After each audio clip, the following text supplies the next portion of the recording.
Greetings. Hello. Welcome to the Historical Boxing Society podcast. Today we're talking about boxing's first superstar, the Black Prince Peter Jackson. And I'm going to start right here. The Omaha Daily Bee continued. Smash after smash from the huge Australian's fists sounded upon Godfrey's face, till it changed to the color of an Indian, and Jackson's gloves grew carmine in color. It looked as if the Bostonian could never last out the round. Though fairly slaughtered, he fought like a tiger. Jackson's white drawers were sprinkled with blood by every blow. Throughout the beating, Godfrey grinned as blood ran down his face and chest. He would not relent. And that is an excerpt from the match that we're going to be covering, the first international gloved boxing match and the biggest one of the entire decade. It takes place on August 24th, 1888, between boxing's first superstar, Peter Jackson, and the colored American heavyweight champion, George Godfrey. After about probably 20 different attempts to try and find what I was looking for, I finally located something that I was specifically looking for, and that is the fight round by round card of the match between Peter Jackson and George Godfrey. It takes place August 24th, 1888, and it takes all the way till August 30th of 1888, quite a few days afterwards, to actually find the full fight account, as just numerous attempts are made with the Associated Press release, which is all the same verbiage of a recap. And in order to get what I'm actually looking for, the fight account, we need to actually come across a reporter that's actually at the event. Because when he's at the event, he's going to give you the real account. That's what we are going to have a reading from in the Book of Boxing, as this is the biggest international boxing event the entire decade of the 1880s. Here is Peter Jackson versus George Godfrey. In about June of 1888, Peter Jackson arrives upon America. He's 29 years old, and he immediately starts trying to look for the biggest fight he can. And that's June. He fights some no-name in June of 1888. July, the very next month, 1888, he secures the super match, which is with Old Chocolate George Godfrey, as he finds himself the biggest opponent possible, as just a matter of a few months earlier, May of 1888, Godfrey challenges Sullivan, and Sullivan draws the color line on George Godfrey there in May of 1888. So just the very next month here, Jackson arrives, and of course Sullivan can't quite challenge Jackson because he already refused to meet Godfrey. So at this point, we're going to get the match of the two best fighters that are willing to face each other, George Godfrey versus Peter Jackson.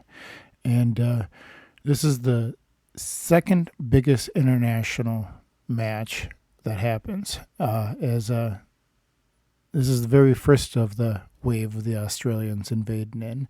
The very beginning of August of 1888, we get the second Australian that invades into America, and that is Tom Lees, as he arrives in New York, and Peter Jackson arrives on the west coast of California. So we have Australians on both ends of the coast.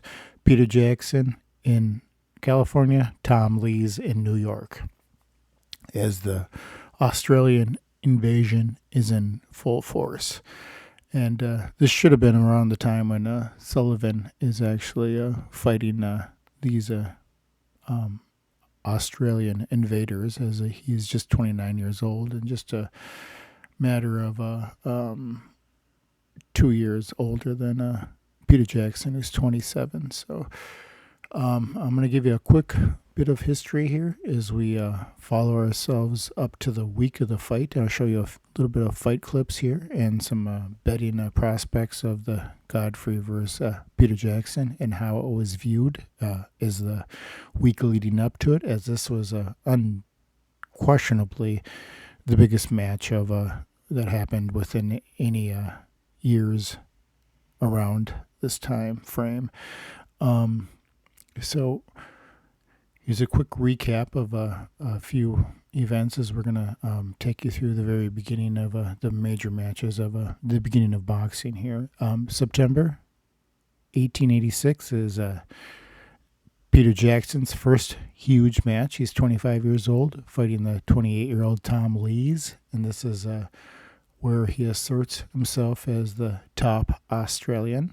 And in the fall of 1886, January of 1887, just a few months later, January 1887, we get John L. Sullivan versus Patsy Cardiff. The 6-round draw where Sullivan breaks his wrist and has to spend the beginning of the year of 1887 healing, which is, in all due respect, maybe part of the reason why Sullivan didn't fight Godfrey, because he was actually still in the form of healing and just wasn't quite ready to go, if you want to give him the benefit of the doubt. But by summer, I'm sure he was ready to fight Jackson if he wanted to. Okay, December of 1887. This is at the end of 87. Sullivan Cardiff is in January.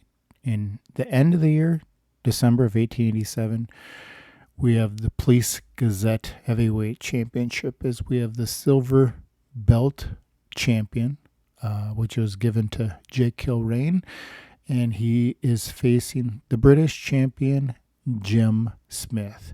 In December of 1877 is the biggest first international match in boxing, is this match here, Kilrain versus Jim Smith. But the reason why this very first match isn't quite recognized as Jim Smith is certainly not part of the Australian invasion, and this is not a gloved match, as this was under London prize rules, and wrestling was involved, and takedowns and throwing, and kind of a more of a MMA than an actual boxing match. So that is December 1887. May 1887, Godfrey versus Sullivan is supposed to happen. Godfrey challenges Sullivan in the newspaper, and we're going to show some clips here of Godfrey. At this point, that's May 1887. At this point in summer of 1888, Godfrey is recognized as the best American heavyweight. I mean, sure, Sullivan had more prestige, but at the time, Godfrey's the one fighting, so he's recognized as the top cadet there, and he is a champion of America, as he is the black heavyweight colored champion, and he is fighting the champion of Australia in Peter Jackson.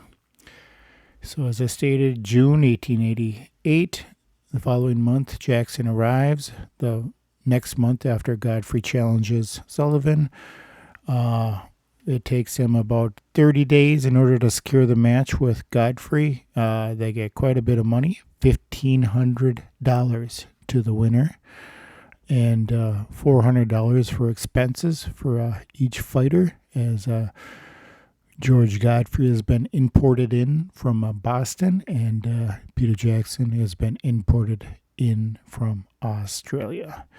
And we're going to read you a few fight notes here. As I want to give you one last bit of reference here.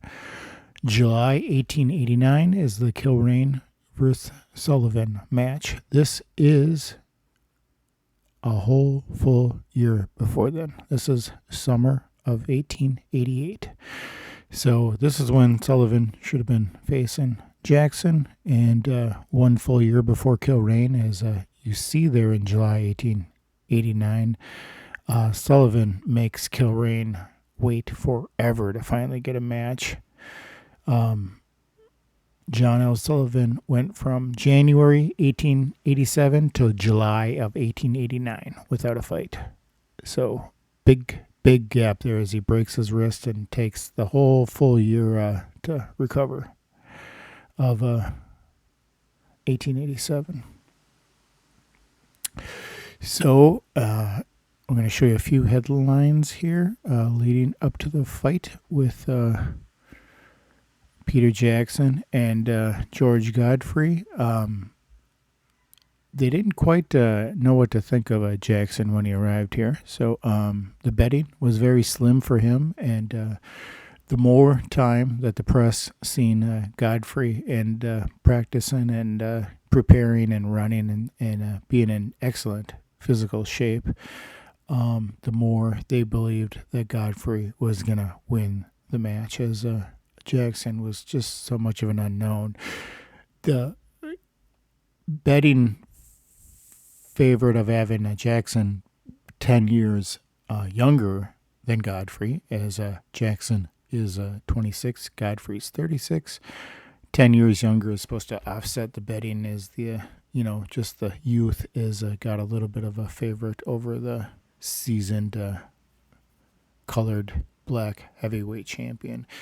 And Godfrey is one of the core four, as we learn here in the World Colored Heavyweight Championship, and he was certainly, undubiously, the best black fighter of the early age here, as he is the real thing. So now we are going to go into the reading here of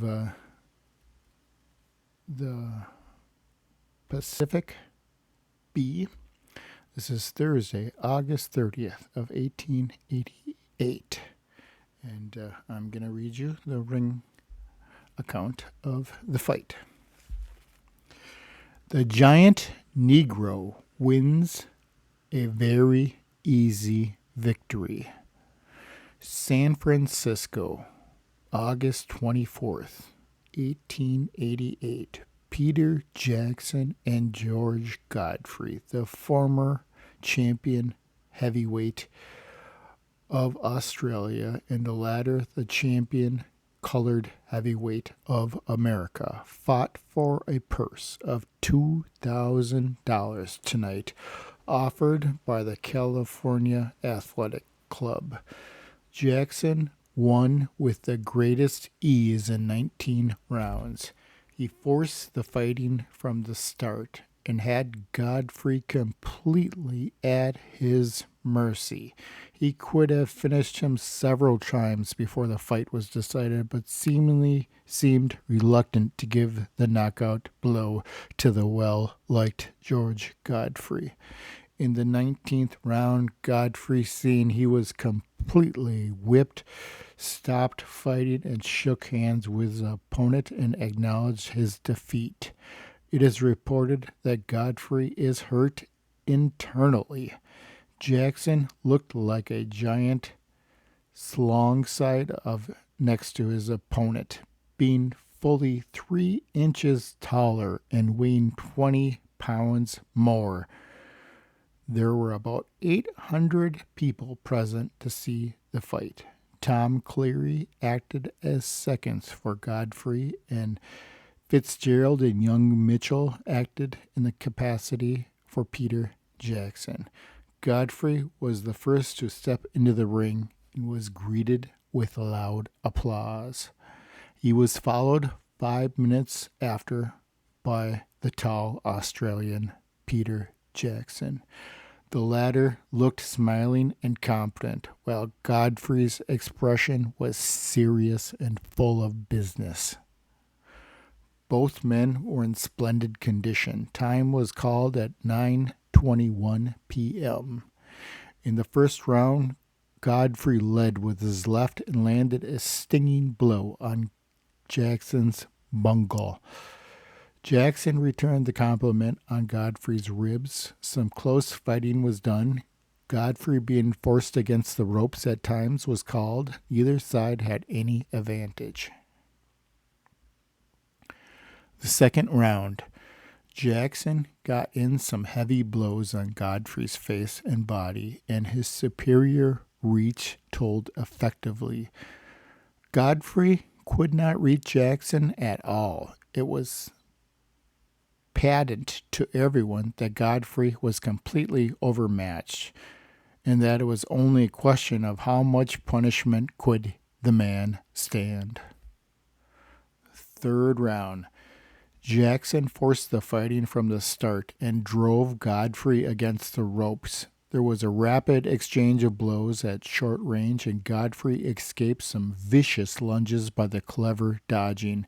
Neither man was much damaged when time was called. The succeeding rounds were but repetitions of the other, Jackson doing all the fighting and Godfrey occasionally getting in a light tap on Jackson's ribs or necks. Both men perspired freely. Jackson got in a savage blow on Godfrey's left eye in the fourth round, and it bled profusely from that point forward. In the seventh round, Jackson seemed determined to end the fight and started in with a rush during this part of the fight. Godfrey acted on the defense and neatly warded off the blows aimed at him. Both men were breathing hard at the close of the 10th round, but Jackson seemed in much better trim condition of the two. Godfrey made a feeble resistance of the onslaught of Jackson as he forced him against the ropes, but demonstrated his ability to stand punishment as Godfrey was bleeding profusely about the ring. Just before the end of the 12th round, Jackson was heard to say, "I've got you now." The crowd became very demonstrative, some yelling for Jackson to do Godfrey up and others telling Godfrey to keep cool.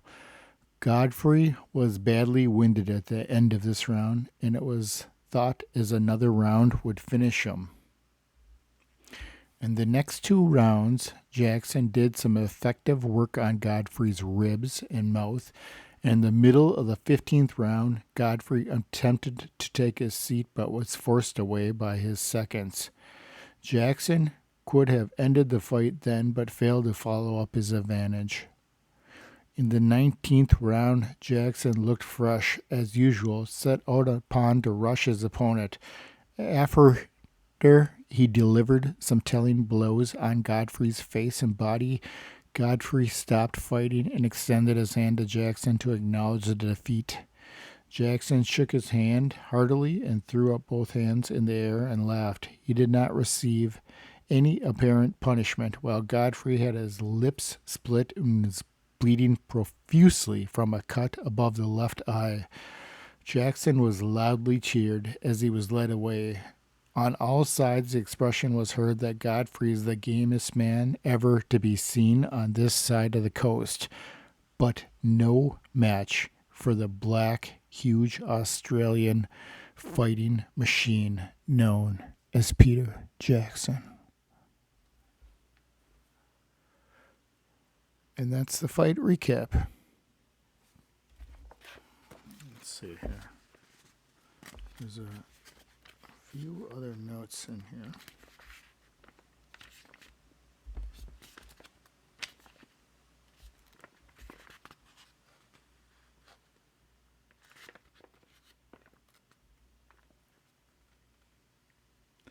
Throughout the beating, Godfrey grinned as blood ran down his face and chest. He would not relent. Exhausted, the Bostonian had to be assisted to his feet to begin the 13th round.